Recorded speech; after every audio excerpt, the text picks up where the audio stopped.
What's going on, people? It's your boy Tops back again, and breaking news. Arsenal are in talks to sign RB Leipzig striker Benjamin SESKO as Mikel Arteta looks to boost his attacking options with this one-to-way centre forward. Now, before we get into it, make sure you guys like the video, subscribe to the channel. If you're new, make sure you help the channel grow, and make sure you subscribe to TJazzo Sports, the home of sports. Now, let's get into it now. Arsenal have entered talks to sign Benjamin SESKO with the forward ready to leave the Bundesliga side RB Leipzig. Now, my thoughts on the player in question. I'm not seeing too much of him. Obviously, I've seen him at the Euros last year, playing for obviously his country, and a couple of clips here and there in the Bundesliga, a couple of games in the Champions League. My thoughts on the player is that he's very, very raw. He's got some good attributes. I feel like he makes some good runs into the box. He's deceptively quick, and he's got a very good, and I think his best attribute is his ball strike. And some of the goals I've seen him score from acute angles and from long range have been very impressive. However, when you look at his statistics and his goals,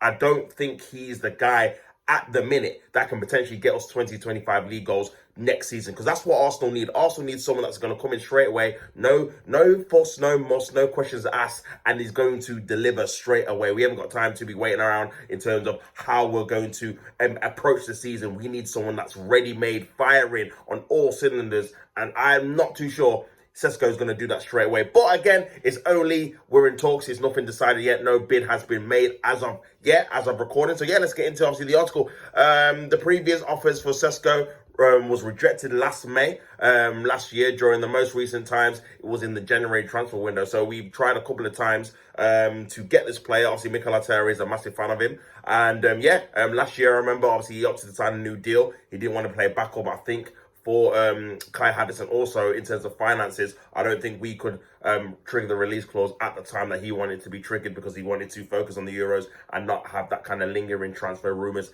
ahead of him. Now, obviously, it's a bit of a different season, no major tournament, and I think Arsenal now, after not spending too much in the last 3 windows combined, have got no excuse not to spend money, and there's obviously a need for a striker. However, it will not come cheaply. According to the Telegraph, it's been reported Arteta's side must pay the asking price of £92 million, British pounds, to secure the service of the Sevilla international. Now, I don't think we're going to pay that. I will be shocked if we pay that. The fact that this is going to be probably our biggest signing apart from Declan Rice. £92 million is a lot of money, man. For a guy that's got 13 to 14 league goals in the Bundesliga, you know what? I don't think it's adding up, personally. I know you pay for potential. I know it's 2021, but at the same time, we've got to actually pay the actual market value and the value of the player. It's got to be, man, it's got to get silly. Do you know what I mean? Because again, we have other players and other positions we need to get. Do you know what I'm saying? So for me, £92 million is way overpriced, way overpriced. I don't think it's going to be that, to be honest with you.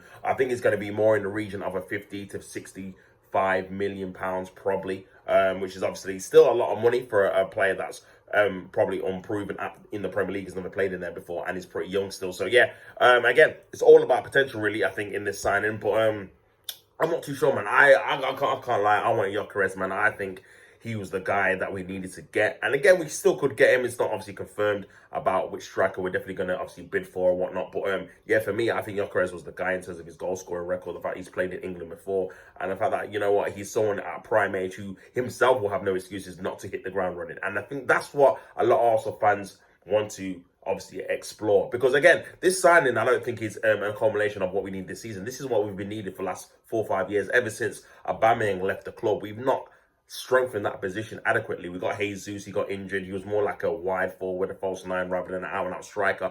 Kai Havertz has been moved up there. He was brought in as a midfielder. So we've not really spent enough money that we should have done in the last 4 or 5 years to really accommodate a proper player in that position. And I feel like, for me, when you're going for this kind of player, for me, you'd want to see their record in terms of beforehand, how clinical they are, how many goals have they scored beforehand. And now, if you look at obviously SESKO's stats in terms of his clinicalness and his expected GA and stuff like that, people that go into that, obviously it's pretty high, it's pretty decent. But then when you actually look at the actual goals he scores, the amount he's scored as well, obviously 13 goals in 30 plus games for Leipzig in the Bundesliga this season is obviously just shy of 1 and 2. Nothing that you would say, oh my God, that's amazing. Not to say he can't improve, but again, I don't think Arsenal have got the time. He's going to have to improve straight away. This is the issue you've got. This is the disconnect I think you've got. There's a lot of potential, and in a couple of years, he might be amazing, but we haven't got a couple of years. This is what I said. I said it in a previous video before. Like, this signing a couple of years ago would have been fine. Do you know what I mean?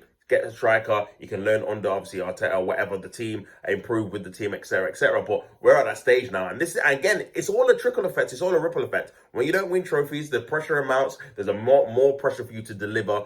Now, season in, season out. And then again, you get to this point where a normal signing in the past, people would have accepted. But a lot of people are like, don't know. He's going to have to come in and hit the ground running. So even if he comes in and he plays okay, but only gets, for example, I don't know, 5 goals out of 15, people are going to be like, bro, this is not what we needed. We needed someone that's going to come in and be more clinical. And this is the issue. And also as well, with his age and obviously having Kai Havertz start up front, is he even going to start the majority of games? Is it going to be a deputy thing? Is it going to be Havertz starting up front and then he just comes in and rotates whenever he wants to? Because again, you're going to have a striker who's still relatively young. It's probably going to be easier to put him on the bench than it would be a Gyökeres, for example, or someone else of a top level caliber. So yeah, man, that's what another thing you want to consider as well. But we'll have to wait and see in terms of what happens with that. But yeah, going on to the article, it says the North Londoners previously looked to bolster their forward options in January as they put in offers for SESKO and obviously Ollie Watkins, both of them which were rejected. Obviously,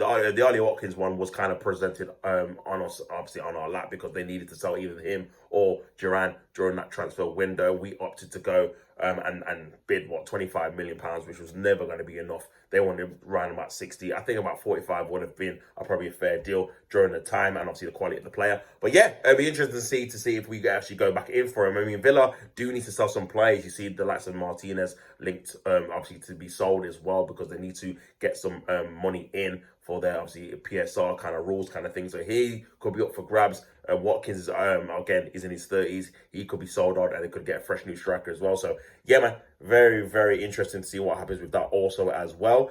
Obviously, just talking about the injuries, obviously Gabriel Martinelli, Bukayo Saka, Jesus, and Kai Havertz all suffered from long-term injuries this season, which meant Mikael Merino had to go up front.